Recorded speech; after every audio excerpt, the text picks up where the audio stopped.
আজ প্রতিদিনের মতো সকাল থেকে খুব বৃষ্টি হচ্ছে। ঘুম থেকে ওঠার পরই দেখছি যে চারিদিকে ঝমঝম করে বৃষ্টি পড়ছে। প্রতিদিন তো আর খিচুড়ি খাওয়া যায় না, তো আমার তো খিচুড়ি খুবই ভালো লাগে। বৃষ্টি মানেই খিচুড়ি। তো সকাল সকাল উঠেই একটু ম্যাগি করে নিলাম দুজনের জন্য দুটো।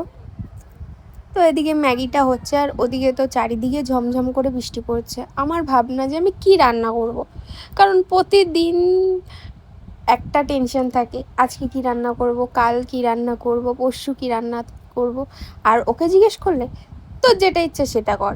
আর একটা মানুষ কতদিন ইচ্ছা মতো রান্না করতে পারে? তো একটু বলে দিলে না যে এইটা কর, আমি খাবো, সেটাও বলে না। আমার ভাবতে ভাবতে মাথা খারাপ হয়ে যায়। তো এদিকে আমি ম্যাগিটা করছি আর ভাবলাম যে পটল আছে, পটল সর্ষে বাটা করবো। তো এখানে পটল কেটে নিয়েছি গোটা গোটা করে, আর এখানে ভাজাও বসিয়ে দিয়েছি। আর আমি ওদিকে যাব যে সর্ষে লঙ্কা টমেটো যে পেস্টটা হয় সর্ষে বাটার জন্য, সেটা করার জন্য রেডি করছিলাম। আর এদিকে আমার পটলটা প্রায় হালকা হালকা ভাজা কমপ্লিট। আর আমি যে পেস্টটা করে রেখেছিলাম সর্ষে বাটার, সেই পেস্টটা দিয়ে এখানে ফুটিয়ে নেব কিছুক্ষণ।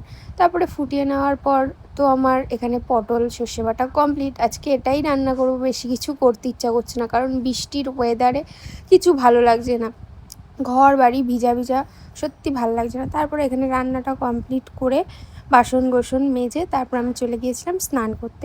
স্নান করে এসে আর আমার ভাত খেতে ভালো লাগছে না, তারপরেও খেয়ে একটু শুয়েছিলাম। এখন রাত্রেবেলা করছিলাম যে তরকারি ছিল গরম আর ডিম ভাজা। আজ ভিডিওটা এইটুকানি, ভালো লাগলে পেজটাকে ফলো করে দেবে আর ভিডিওটা লাইক কমেন্ট শেয়ার করে দেবে। তো আজকের মতো চলো টাটা বাই, দেখা হবে নেক্সট ভিডিওয়ে।